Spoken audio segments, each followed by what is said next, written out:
안녕하세요. 송유근입니다. 지금 시간이 2시가 조금 넘었는데 제가 10시에 수업이 끝나고 지금 이번 달에 상담했던 3학년 신규생들 상담 일지를 쭉 분석을 해봤어요. 지금 4시간 정도 분석을 했는데 제가 조금 이렇게 이건 꼭 같이 공유를 해야 되겠다 싶은 게 있어서, 그러니까 애들이 대부분 신규로 들어온 애들이 영어 점수가 3학년 때 조금 하락을 했다.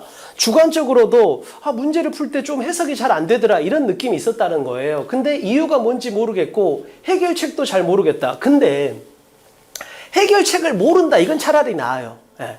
근데 문제는 뭐냐면 해결책을 지가 나름대로 찾았다는 거야. 근데 그 해결책이 이런 거죠. 완벽한 해결책, 최고의 해결책, 내 마음의 불안감이 완전히 사라지는 해결책, 그런 해결책은 실현 가능하지 않고 효율적이지 않고 현실적이지 않습니다. 그래서 지금 우리 애가 3학년 때 점수가 하락할 수 있어요. 근데 반드시 다시 상승합니다. 근데 문제는 뭐냐면 해결책을 현실적이고 효율적이고 실현 가능한 해결책을 찾아야 됩니다. 영어만 하는 게 아니에요. 국어 수학도 열심히 해야 돼. 그리고 국어 수학이 더 중요하잖아요. 그걸 계산해 넣고 현실적이고 효율적이고 실현 가능한 해결책, 이것만 찾는다면 점수는 다시 올라갈 수 있습니다. 그러니까 제가 봤을 때는 애들이 왜 갑자기 불편하게 느끼고 점수가 떨어지고 이렇게 되는 거 뭐냐면 1, 2학년 때는 주로 그러니까 영어를 한국말로 바꾸는 능력을 평가합니다. 영어 능력이죠. 단어 독해 능력을 평가하는 거예요. 그래서 웬만큼 성실한 애들은 이런 능력은 있습니다. 근데 문제는 뭐냐면 이런 전통적인 테스트 방식으로는 한계가 있는 게 뭐냐면 3학년 때 되면 1등급의 퍼센트를 철저하게 관리합니다. 그러니까 절대평가가 4%면 상대평가, 국어 수학이 4%면 절대평가는 6에서 8% 정도, 50%에서 100% 정도 많은 1등급 비율을 목표로 합니다. 따라서 상위권 애들은, 영어 잘하는 애들의 비율이 엄청 높아요. 그래서 단순하게 단어 독해 능력만 갖고 평가하면 1등급의 비율이 10%를 훌쩍 넘어버립니다. 그래서 3학년이 되면서 어떤 현상이 나타나냐면 단어 독해를 가지고 영어를 한국말로 바꿨지, 그런 능력은 있는 건 알겠어. 오케이. 근데 우리가 조금 더 불편하게 만들 거야. 어떻게? 이 한길이 무슨 소린지 알겠니? 이렇게 되는 거죠. 즉 소재가 굉장히 불편해집니다. 그러니까 과학, 역사, 예술 하나만 갖고도 불편한데 과학과 역사의 결합, 이런 식으로 융합 소재가 나와버립니다. 따라서 배경 지식이나 언어 능력이 있지가 않으면 굉장히 불편해져 버려요. 단어도 알고 구조 분석도 되고 근데 무슨 소린지를 모르겠다. 이게 엄청 비율이 높아집니다. 그래서 이 지점 때문에 애들이 점수도 떨어지고 주관적으로 해석이 안 된다는 느낌이 드는 거죠. 그러니까 제가 학생들을 상담해 보니까 세 종류의 학생들이 있는 것 같아요. 그러니까 A 유형은 항상 상위권, C 유형은 항상 하위권, 그냥 착하기만 한 애들, 얘들이 문제예요. 근데 제가 봤을 때 상당수의 1, 2등급을 갖다 1, 2학년 때 맞았던 상당수의 학생들이 이쪽에 속합니다. 그래서 난이도가 상승하면 3등급까지 떨어지고 가끔은 4등급도 맞고 시험이 쉬울 때는 다시 1등급이 되고 이렇게 되는 거죠. 근데 슬프게도 이런 학생들은 수능 때 가장 낮은 점수를 받게 됩니다. 왜냐하면 수능은 엄청 정교하게 만들기 때문에 이런 학생들은 반드시 수능에서는 낮은 점수를 받게 만들어져 있습니다. 자, 그러면 이 세 학생의 차이점을 먼저 C는 뭐가 다르냐면 우선 지식 자체가 없습니다. 얘는. 그러니까 단어도 안 외고 할 수 있는 게 없는 거죠. 기본적으로 단어 자체가 안 돼버리니까. 그래서 얘들은 좀 그러니까 요 두 그룹은 전문성의 영역이에요. 하지만 얘는 약간 정성이 필요합니다. 그래서 꾸준하게 학습 관리해주고 그래서 작은 성공을 자꾸 맛볼 수 있게 해줘야 된다. 그쪽 정성이 필요하고 이쪽은 전문성이 필요하다. 얘는 지식이 없기 때문에 항상 하위권을 맞는다. 우선 단어부터 차근차근 해나가고 꼼꼼하게 관리를 해줘야 되고, 굳이 여기서 하나 조언을 하면 A, B 같은 애들이 예를 들면 단어를 100개를 검사 맡을 때 C 같은 애들은 단어를 20개씩 5번 검사 맡는 식으로 범위를 줄여서 관리를 해주면 훨씬 더 효과가 큽니다. 그래서 얘들은 100개를 한 번에 집중해서 할 수 있지만 얘들은 20개 정도가 맥스거든요. 그래서 조금 범위를 줄여서 자주 검사해준다. 이렇게 하면 얘들은 C에서 B가 될 수 있습니다. 자, 그러면 우선 C에 대한 해결책은 먼저 간단하게 제가 드렸고, B하고 A의 문제점은 뭐냐면, 차이점은 뭐냐면 단어 독해의 지식은 비슷해요. 근데 B는 지식은 있는데 방식이 나빠요. 이걸 꼭 보셔야 됩니다. 그러니까 뭐냐면 지식이 있으면 그 지식을 갖다 어떻게 발휘할지, 그러니까 실력이 있으면 뭐예요? 실력을 발휘를 해야 되잖아요. 내가 단어 독해 실력이 있어. 근데 그 실력을 발휘하는 게 잘못돼 있다라는 거죠. 예. 그런 방식의 나쁨이 있다. 이걸 꼭 생각을 해보셔야 됩니다. 그걸 좀 설명을 드릴게요. 그러니까 우리의 목표는 1등급이 아닙니다. 안정적인 1등급이에요. 그러니까 기본적으로 영어는 수시 6장. 저희가 수시가 6장이 있고 정시가 3장이 있으면 말이 좋아 3장이지 이건 뭐 가나다군이 겹칠 때가 있어요. 그럼 2장밖에 안 돼. 그럼 실제로 얘를 갖다 어찌됐든 살려야 되는데 여기서는 수능 최저를 맞춰야 됩니다. 근데 수능 최저를 맞춤에 있어서는 절대평가인 영어를 이용하는 게 중요하고 따라서 영어는 무조건 안정적인 1등급을 가져야 됩니다. 자, 그러면 난이도에 영향받지 않는 안정적인 1등급, 조금 부족한 학생은 안정적인 2등급, 그래야 수능 최저를 맞출 수 있으니까. 그러면 안정적인 점수를 가진 애하고 안정적이지 않은 애의 차이가 뭘까요? 아까 말했잖아요. 방식이 잘못됐다. 제가 말했잖아. 지금 세 종류의 A가 있다고 했잖아요. A가 있고 B가 있고 C가 있고. 즉 얘는 관역 밖에 있으니까 아예 문제를 틀리는 거야. 얘들 둘이는 맞긴 맞아요. 근데 얘는 관역의 한가운데를 맞고 얘는 관역의 끝에를 맞추는 거죠. 따라서 문제가 어려워진다는 건 뭐겠어요? 관역이 줄어든다는 거예요. A는 관역이 넓든 좁든 항상 맞는 거죠. 근데 얘는 관역이 넓을 때, 즉 시험이 쉬울 때만 맞는 거죠. 자, 그러면 A하고 B의 차이는 지식은 있는데 이런 거죠. 제가 얘를 보면, 그러니까 얘는 이미 지식 자체가 없고 얘들은 지식의 관점에서는 비슷한데 제가 얘가 푸는 걸 보잖아요, 현실적으로. 그럼 얘는 지문을 읽을 때 굉장히 열심히 읽습니다. 그럼 결과적으로 어떻게 되냐면 머릿속에 많은 정보가 남아요. 그러면 어떻게 되겠어요? 아니, 많은 정보가 남은 건 좋은 거 아니냐? 아니에요. 방식이 잘못된 거야. 이렇게 되면 지문을 열심히 읽어. 그러면 많은 정보가 남겠죠? 그럼 이 많은이라는 건 뭐냐면 정답에 관련된 정보하고 오답에 관련된 정보가 다 남았다는 뜻이에요. 이렇게 되면 선택지가 3개가 눈에 들어옵니다. 자, 반대로 얘 같은 경우는 방식을 잘 만들어요. 그래서 기출 코드를 완벽하게 익힌 거야. 그러면 얘처럼 읽잖아요? 그럼 머릿속에 중요한 정보가 남습니다. 자, 중요한 정보가 남는다는 건 뭐예요? 얘는 선택지를 보면 선택지가 하나가 눈에 들어온다는 거죠. 그러니까 잘 생각해 봐야 되는 게 얘들은 방식이 잘못된 게 뭐냐면 열심히 읽다 보면 중요한 정보가 머리에 남을까 이렇게 생각하는 거예요. 이렇게는 절대 안 돼요. 중요한 정보를 찾고 열심히 읽어야 됩니다. 다시 한번. 열심히 읽다 보면 중요한 정보가 머리에 남겠지? 이건 택도 없는 생각이 너무 순진한 생각이야. 중요한 정보를 갖다가 찾고 그걸 열심히 읽어야 됩니다. 그럼 이 중요한 정보는 뭐다? 제가 좀 이따 말씀드리겠지만 기출 코드라고 아주 정형화가 돼 있어요, 영어는. 그냥 딱 10개 정도의 기출 코드가 있는데 그것만 읽으면 무조건 중요한 정보가 머리에 남게 돼 있습니다. 그래서 점수가 안정적인 A하고 불안정한 B의 차이점은 뭐다? 얘는 항상 머릿속에 중요한 정보가 남고 얘는 많은 정보가 남는다. 근데 이거보다 조금 더 와닿게 표현하면 얘는 뭐다? 지문을 읽고 났더니 선택지가 3개가 머리에 남고 얘는 선택지가 하나가 눈에 들어온다 이거죠. 선택지 3개가 눈에 들어오니까 다시 읽어야 돼요. 얘는 선택지 하나가 들어오니까 답을 고르는 거죠. 우리의 목표는 지문을 열심히 읽는 게 아니고 뭐다? 나 지문을 읽었더니 답이 눈에 들어와. 이건 거죠. 그러니까 점수가 하락했다는 건 뭐예요? 정답 선택지가 눈에 안 들어온다는 거잖아. 왜? 열심히 읽어버리니까. 많은 정보가 남아버리니까. 1, 2학년 때는 매력적인 오답이 없어요. 선택지에 매력적인 오답이 없기 때문에 얘나 답이 보여요. 근데 3학년 때는 이런 식으로 읽은 애들은 반드시 틀리게 만듭니다. 이걸 명심하셔야 돼요. 그러니까 뭐냐면 제가 이걸 왜 깨달았냐면 그러니까 요 B에 해당되는 가장 대표적인 게 저는 그렇게 생각하거든요. 제가 아는 외고 학생들 중에서 항상 그런 애들을 봐요. 야, 얘는 나보다 영어를 더 잘 읽는 것 같은데? 이런 생각이 드는 애가 있어요. 어릴 때부터 취미가 그냥 영어 소설 보고 이런 애들이에요. 그래서 엄마가 저한테 막 상담할 때 항상 그 얘기, 밤에 좀 자야 되는데 영어 소설 같은 거 읽다가 막 새벽에 자고 아침에 못 읽나고 이런다고. 그러니까 읽는 거 자체는 엄청 잘해요. 근데 이런 애들이 1등급을 못 받아요. 81점 겨우 받아. 그리고 항상 시간이 부족하대. 왜 그러겠어요? 열심히 많이 읽어서 그래요. 다시 한번 말하지만 우리는 번역가가 아니야. 우리의 최종 목표는 지문을 읽었더니 정답 선택지 하나가 눈에 너무 쏙 들어와 이거잖아요. 지식을 쌓을 때 그런 방식으로 지식을 쌓아야 됩니다. 뭔지 알겠죠? 그래서 A하고 B는 실력은 유사하나 점수가 달라요. 그러니까 A는 항상 중요한 정보가 머리에 남고 얘는 많은 정보가 머리에 남아요.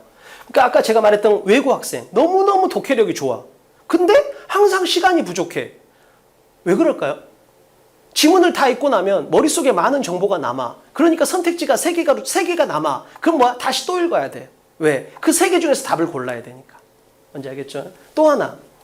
얘는 중요 정보 관점에서 지문을 읽는 게 습관이 됐거든요. 그럼 얘는 모든 문제가 동일하게 느껴져요. 이게 엄청 큰 거야. 그러니까 얘는 왜 잘 보냐면 수능날 시험지를 딱 봤잖아요. 그럼 수능 시험지 누구나 처음 보는 거잖아. 근데 얘는 나 이 문제 봤던 문제 같은데 이렇게 느껴져요. 그래서 우리가 1월부터 수능 때까지 교재나 문제나 시험지는 계속 바뀌잖아요. 근데 수능날 시험지를 딱 폈는데 분명히 처음 보는 시험지야. 그럴 수밖에 없잖아요. 시험지를 불법으로 유출하지 않는 한. 근데 그 시험지를 보는데 너무 익숙해. 내가 풀었던 문제 같아. 왜 그래요? 그 문제를 푸는 이론과 도구, 이게 항상 동일하기 때문이에요. 이게 굉장히 중요한 거야. 그러니까 문제가 바뀌어도 그 문제를 해결하는 도구가 항상 동일해야 돼요. 이론이나 강의가. 그렇게 되면 어떻게 된다? 마지막에 갔을 때 영어 공부 시간이 급격하게 줄고 이 시간을 국어 수학한테 쓸 수 있습니다. 그러니까 영어는 이런 식으로 해결해 가는 거죠. 알겠죠?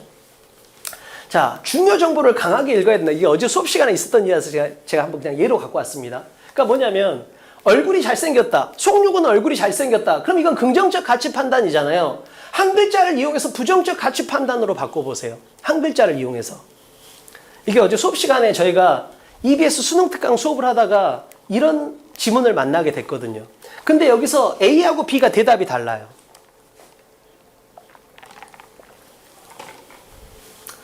그러니까 여기서 얼굴이 잘생겼다를 한 글자를 이용해서 부정적 가치 판단으로 바꿔보세요. 즉, 이 7글자 중에서 기출코드 관점에서 엄청 유명한 한 글자가 있는 거야. 근데 A는 그걸 알고 B는 그걸 몰라요. 그럼 B한테 바꿔보라 하잖아요. 그럼 B는 이렇게 할 거예요. 얼굴이 잘생겼다를 얼굴이 못생겼다로 바꾸면 되잖아요. 이렇게 한다고. 이렇게 하면 이건 뭐예요? 기출코드에 대한 이해도가 전혀 없는 거예요. 얘는. 그래서 얘는 얘는 지금 방향성을 잘못 잡고 공부를 하고 있구나. 이렇게 느껴집니다. 모든 문제가 다 다르게 느껴지겠구나. 왜? 본질적으로 중요한 정보가 뭔지를 모르니까. 기출문제에 대한 분석이 안 된 애들은 이렇게 고칩니다. 기출문제에 대한 분석이 된 기출코드에 대한 이해도가 있고 중요 정보가 뭔지 아는 A 같은 애들한테 고치라면 애들은 이렇게 고칩니다. 즉, 영어에서는 only가 특 A급 기출코드예요. 그러니까 긍정적 가치 판단이 있어요. 긍정적 가치 판단. 이걸 크게 주고 뒤에다가 only를 살짝 붙이는 거야. only가 영어로 뭐예요? 한국말로 하면 만이란 뜻이에요.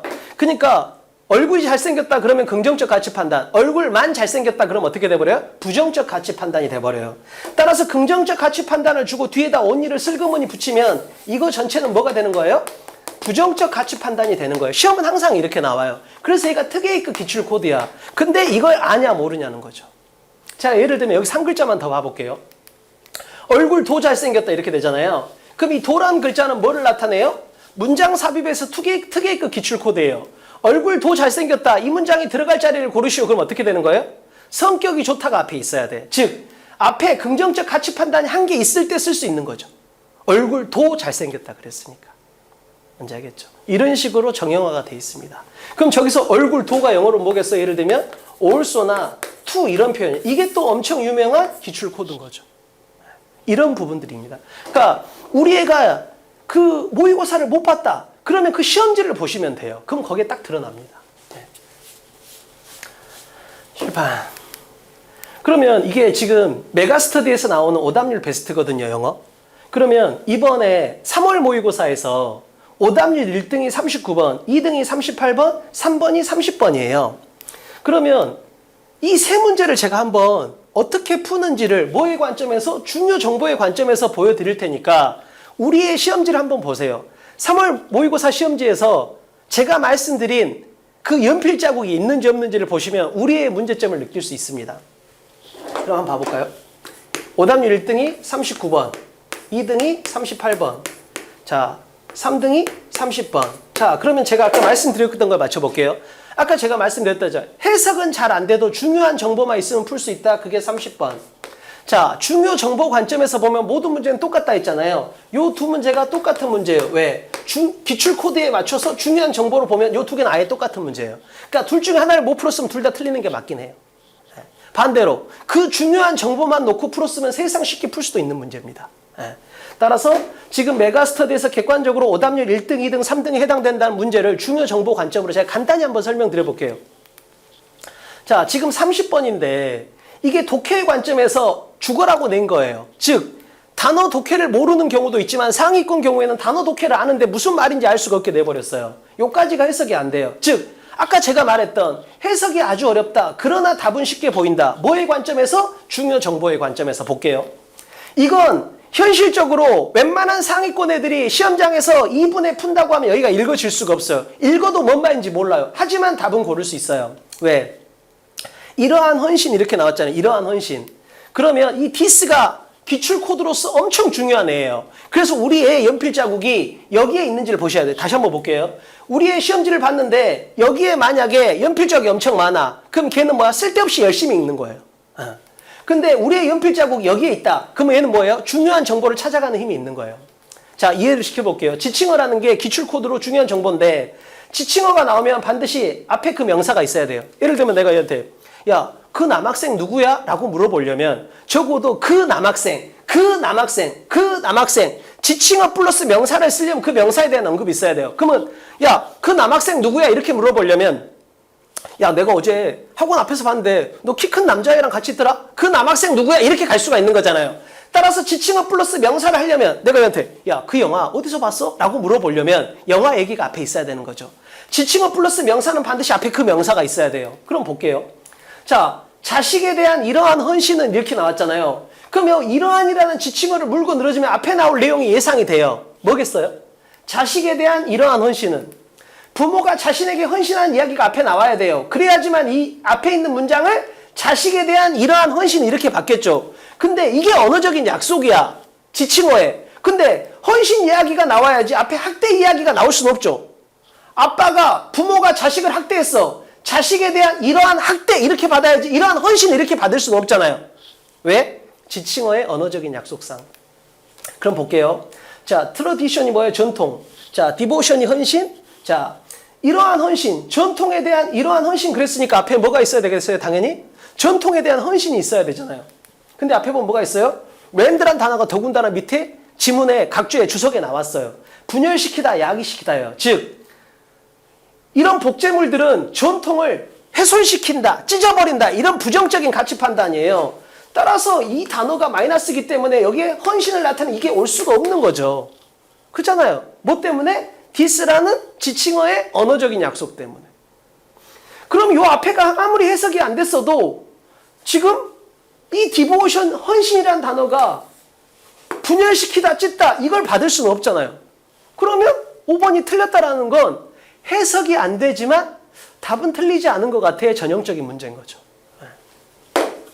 자, 이게 오답률 3등. 자, 오답률 1등, 2등에 해당되는 38번, 39번은 그냥 한 단어로 마무리할 수 있어요.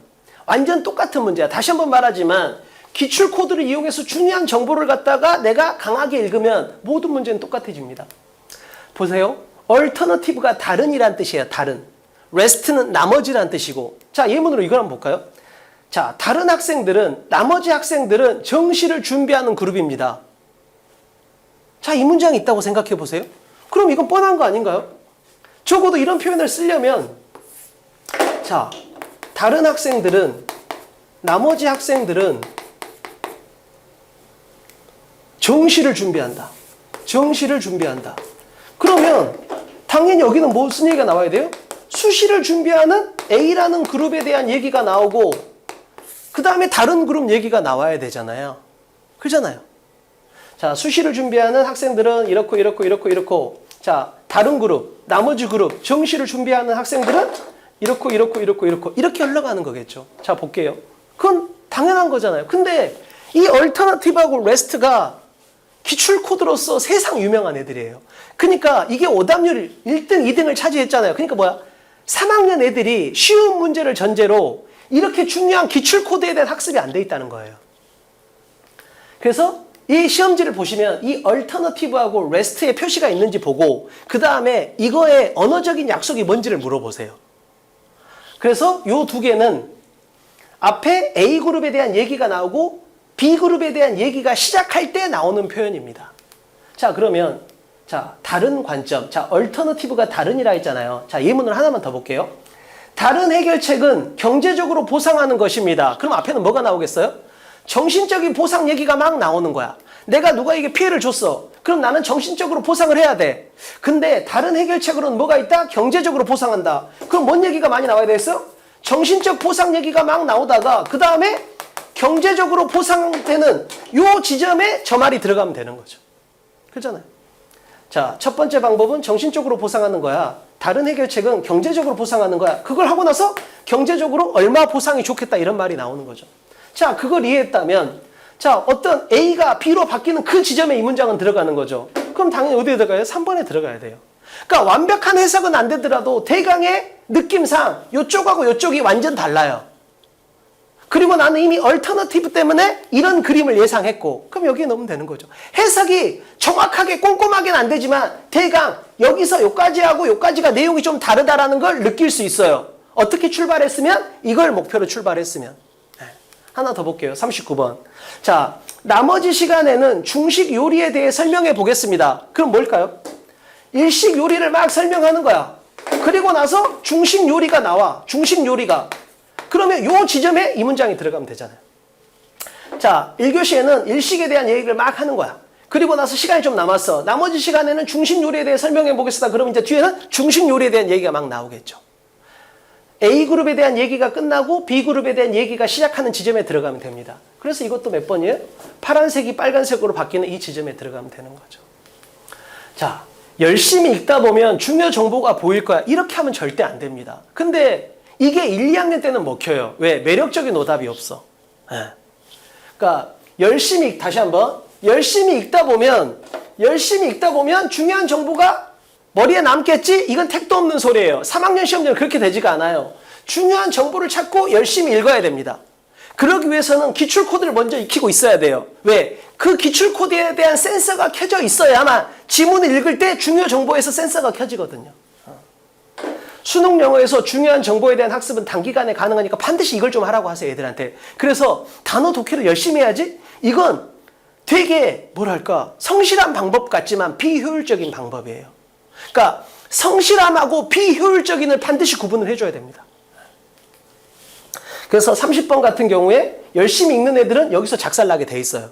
하지만 중요한 정보를 찾아간 애들은 여기서 이 디스를 물고 늘어져서 답은 골라낼 수 있는 거죠. 해석이 잘 안 된다. 그래도 중요 정보를 이용하면 답은 찾을 수 있다. 이 느낌이 반드시 연습돼야 됩니다. 왜? 이건 내가 아무리 단어 독해를 열심히 해도 소재나 언어적인 능력 때문에 이런 상황을 맞이할 수밖에 없어요. 이 연습을 반드시 별도로 해야 됩니다. 자, 38번, 39번은 중요 정보 관점에서 접근하면 모든 문제는 동일하다. 이것까지 꼭 아셔야 돼요. 그래야만 수능날 처음 보는 문제지만 나 이거 되게 익숙한데? 이런 느낌이 납니다.